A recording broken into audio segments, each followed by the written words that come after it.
और टिकट की जो प्रक्रिया है उसमें अगर धनबल चलने लगे, अगर आप मजबूत आदमी को टिकट कांग्रेस पार्टी नहीं देगी तो कांग्रेस पार्टी का यही हाल होगा। कहते हैं समय हमेशा घूमता रहता है और जहाँ से चलता है फिर वहीं पर घूम के आ जाता है।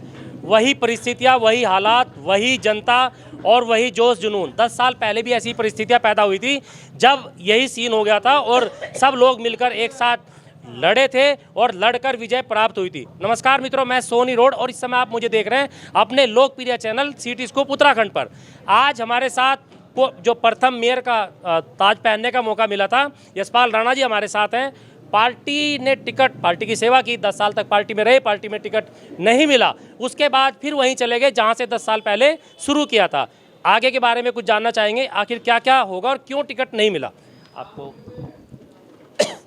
देखिए सोनी भाई, टिकट की एक प्रक्रिया है और टिकट की जो प्रक्रिया है उसमें अगर धनबल चलने लगे, अगर आप मजबूत आदमी को टिकट कांग्रेस पार्टी नहीं देगी तो कांग्रेस पार्टी का यही हाल होगा। जब आप टिकट राजनीति में बिकने लगेंगे, पैसों के बल पे टिकट आम मिलने लगेंगे तो फिर जनता कहाँ जाएगी? वो जनता की तो आवाज़ नहीं उठा पाएंगे। और इसलिए आप लोगों ने मेरा पिछला 5 साल का कार्यकाल देखा हुआ है।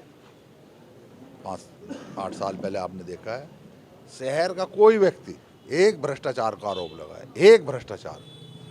तो जो मैं चुनाव लड़ रहा हूँ अपने विकास कार्य पर और अपनी ईमानदारी पर चुनाव लड़ रहा हूँ। जनता इसीलिए मुझे पसंद करती है और मैं जनता के बीच रह के जनता की सेवा करता हूँ।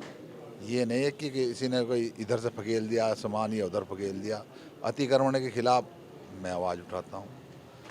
आप उससे निश्चिंत रहें, जनता मेरी साथ रहेगी और जनता के साथ मैं रहूँगा। और जब 2 बैल हल में चलते हैं, एक नेता और एक जनता, तो भांगा बहुत अच्छी होती है। आप इस बात का ख्याल रखें। अच्छा, एक दूसरे प्रत्याशी भी मैदान में थे, दौड़ में थे, उनका भी टिकट नहीं हुआ और वो भी फिर दोबारा से निर्दलीय मैदान में आ गए। लेकिन उन्होंने एक अनुरोध किया, रिक्वेस्ट की, शायद आपसे बात हुई होगी कि मुझे लड़ने दीजिए, मैं 2027 में आपको लड़ने दूंगा।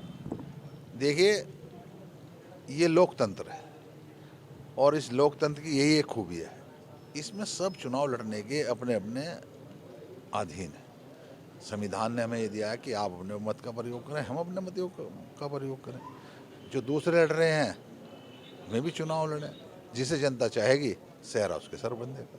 अच्छा, एक व्यक्तिगत सवाल, पहला जो चुनाव लड़ा था उस चुनाव में एक यशपाल राणा की एक छवि बनी थी कि अपने लोगों के साथ हर समय खड़े रहना। उसी छवि, उसी व्यक्तित्व, वही दबंगई, वही काम कराने का तरीका इस बार भी देखने को मिलेगा। निश्चित, जैसा बोर्ड पिछली बार चला है, बोर्ड इस बार भी जनता अगर मौका देगी और जनता अवश्य मौका देगी, उसी तरह बोर्ड चलेगा। रण छोड़ हम नहीं होंगे। वो नेता नहीं जो अपनी जनता को छोड़ के भागे। जनता के लिए जी रहे हैं, जनता के लिए मरेंगे। जनता से कोई अपील? जनता मेरे कार्यकाल के विकास कार्यों पर मुझे मुद्दों के आधार पर वोट दे। जो काम मैंने कराए हैं, जिस ईमानदारी से मैं जनता के बीच में रहा हूँ, उस ईमानदारी को पर वोट दें। और जनता से मेरी यही अपील है, आप कहीं इधर उधर का दिमाग ना भटकाएं। मैं आपके बीच में हूँ, मैं आपका बेटा और आपका भाई हूँ। आप मुझे भारी मतों से विजय बनाएं। धन्यवाद। धन्यवाद। हमारे साथ यशपाल बड़ी बेबाकी से बताया कि उसी छवि के साथ चुनाव लड़ा जाएगा और चुनाव लड़ना भी निश्चित है। जैसे पहले जनता के साथ रहे थे, ऐसी जनता के साथ रहने का इस बार भी वादा किया गया। धन्यवाद।